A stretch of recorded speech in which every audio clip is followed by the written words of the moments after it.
Je tiens d'abord à présenter mes sincères condoléances aux familles victimes de cette manifestation, que ce soit du côté population et du côté MONUSCO. La démarche, elle est légitime parce qu'elle est exprimée par la population. Quelle population? Une population qui est vraiment méritée, une population fatiguée de la guerre, fatiguée de plusieurs mouvements rebelles à l'Est. Donc, il faut que leur voix soit entendue vraiment par toutes les institutions de la République, des Nations Unies, et tous les États du monde doivent comprendre que cette population de l'Est du pays, de la RDC, a besoin aussi de vivre en paix parce que c'est vraiment un droit à la paix. Mais néanmoins, la MONUSCO est dans notre pays, avant c'était la MONUC, c'est par l'invitation du gouvernement de la RDC, c'est la raison pour laquelle la MONUSCO est dans notre pays.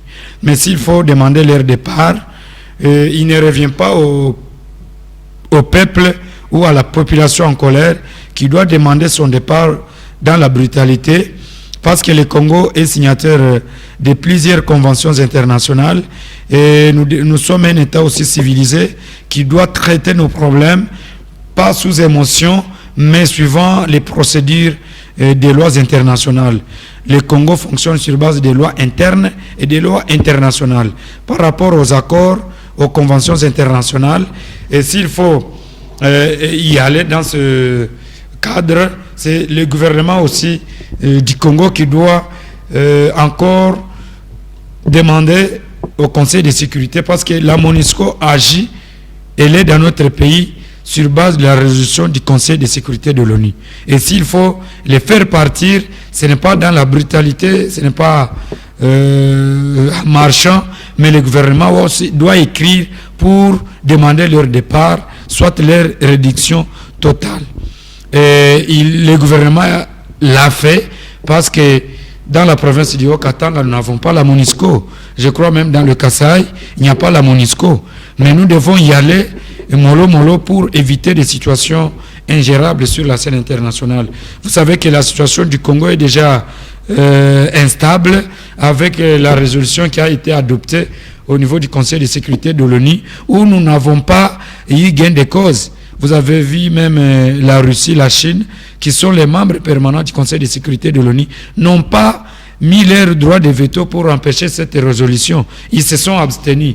Or, à l'ONU, lorsqu'un État à la taille de la Russie, la Chine, s'abstiennent lors d'un vote, ne pensez pas que les votes pouvaient être bloqués. Donc, quand ils se sont abstenus, donc pour l'ONU, la Russie et la Chine ont donné leur feu vert, donc leur affirmation, et la résolution a été adoptée sur l'embargo des armes. Donc nous sommes déjà dans cette configuration géopolitique d'instabilité, que ce soit au niveau régional ou international, mais nous ne pouvons pas aussi continuer à pirer aussi la situation parce qu'elle est déjà au départ catastrophique. Mais je le répète que la sécurité de la RDC ne dépend pas de la MONUSCO, parce que l'ONU, y compris même la MONUSCO, ne dispose pas ses propres armées. Les militaires que nous avons, les casques bleus, ce sont les militaires des États-nations. Donc ils viennent des armées ou des forces armées nationales des différents États. Donc ils sont en détachement. L'ONU n'a pas ses propres militaires. Pourquoi? Parce que c'est paralysé par rapport au droit de veto des membres permanents du Conseil de sécurité de l'ONU. Et d'ailleurs, si nous voyons, même en termes humains, en termes financiers, ce sont des États moyens qui disposent beaucoup de contingents au niveau des Nations Unies, parce que le Rwanda, c'est 4e contingent des Nations Unies après Bangladesh. Donc, ces militaires-là dépendent aussi de leurs États, et pour intervenir dans telle ou telle zone, ils se réfèrent d'abord au niveau de leurs États, et ils interviennent aussi en tenant compte des intérêts géostratégiques de leurs États. Plus on tue les casques bleus des Nations Unies, plus on attaque aux États membres qui ont fourni leurs militaires à la disposition de l'ONU, et ça peut créer aussi des tensions diplomatiques entre les États.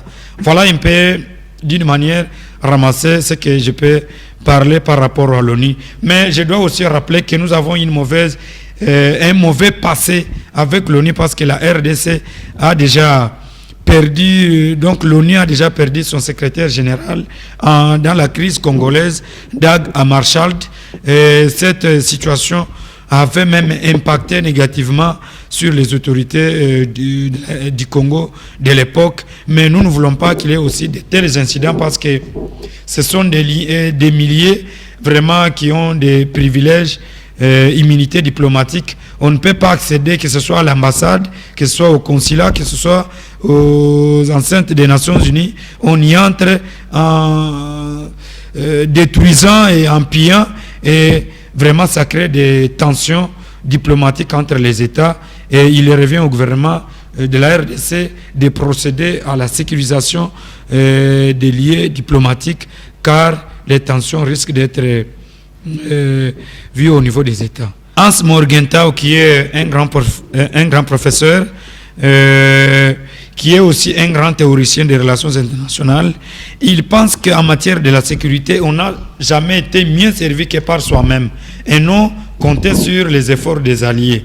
Donc, même s'ils viennent, mais nous, d'abord, nous devons compter sur nos propres moyens militaires et compter sur notre capacité d'influencer. Parce que si nous disons, bon voilà, il y a une force régionale qui doit arriver dans notre pays, et nous, on se dit, bon voilà, et ne vont pas faire le travail du Congo, non.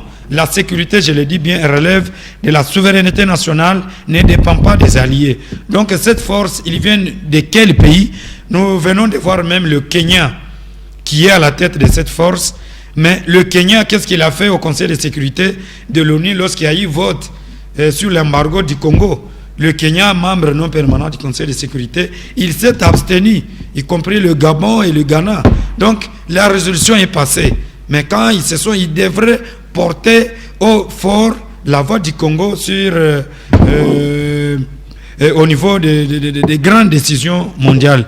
Mais si nous voyons de tels pays qui viennent encore pour dire, bon voilà, nous allons faire une force d'interposition en RDC, n'oubliez pas que lorsque Mouzé Laurent Désiré Kabila perd à son âme, notre héros national, il a fait appel aux forces régionales de la SADC. Nous avons même vu le Zimbabwe qui était en première position, et chaque État avait son propre agenda diplomatique et militaire. Et ils viennent, chacun pouvait maintenant imposer son propre agenda. On a même vu à la tête de la GECAMIN un sujet zimbabwéen qui a géré la GECAMIN pour dire que nous ne pouvons pas seulement faire confiance aux forces qui viennent, mais nous devons d'abord compter en nos capacités, renforcer nos FARDC qui font quand même du travail du terrain. Je rends d'abord hommage à ces forces publiques de la RDC qui perdent leur vie pour l'intégrité de notre patrie, et nous devons les renforcer, nous devons les équiper en moyens logistiques et puis en effectifs, voilà, pour que nous puissions. Donc chaque Congolais doit mettre en tête que la sécurité du Congo ne dépendra jamais des forces qui viendront de l'extérieur, mais dépend de nous-mêmes Congolais. Nous devons maintenant passer à des choses essentielles pour l'intérêt de notre patrie. C'est moi qui vous remercie, M. Jules, pour cette considération que vous m'offrez souvent à passer sur les antennes de Golgotha et Dynamique. Je suis vraiment reconnaissant. Comptons à nos capacités, soutenons les institutions de la République, le chef de l'État, les gouvernements, nos forces armées, et non compter sur les forces des alliés. Parce que chacun viendra avec ses intérêts géostratégiques et économiques, et ça ne passera pas. Et nous-mêmes, nous allons faire un effort pour mettre fin à cela, tout en tenant compte de nos capacités militaires et humaines.